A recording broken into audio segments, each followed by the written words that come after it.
Preakness winner National Treasure had his own way in Baltimore. Could it be a little more traffic in New York City, Eddie, for the Belmont Stakes?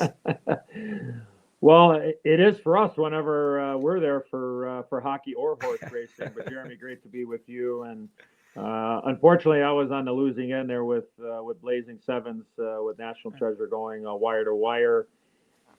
It's really interesting. I mean, he might be able to kind of get out like he did in the Preakness and set the tone and set the pace now, depending on how the draw comes. And we've seen late scratches here. Who's going to be the other pace there? I mean, is it Tappet Shoes that puts a little bit more pressure on National Treasure? Seems to be able to, when things become his own way. That being National Treasure, he seems to be able to get really brave, but maybe if there's a little bit of pressure or he doesn't get the lead, what's going to end up happening? And you're going a mile and a hook in this race. So I think there are a lot more questions than answers, but a very impressive race where he dug down deep in the Preakness. So I think you got to give him some marks for that to run in the third jewel of the Triple Crown. At Belmont Park, no active jockeys had as many wins as John Velasquez, so he's got the right pilot on him. Over a mile and a half in a moderate field size of 8 or 9 in here, Eddie. How much credence did you give to the rider?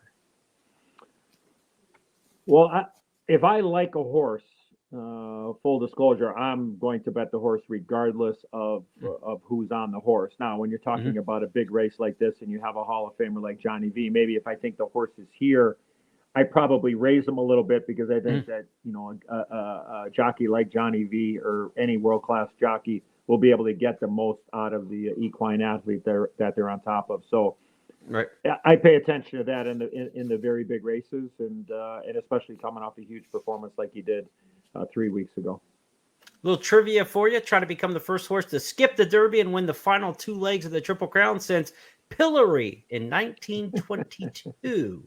When you bet this week's Belmont Stakes, be sure to do so with XpressBet and FirstBet.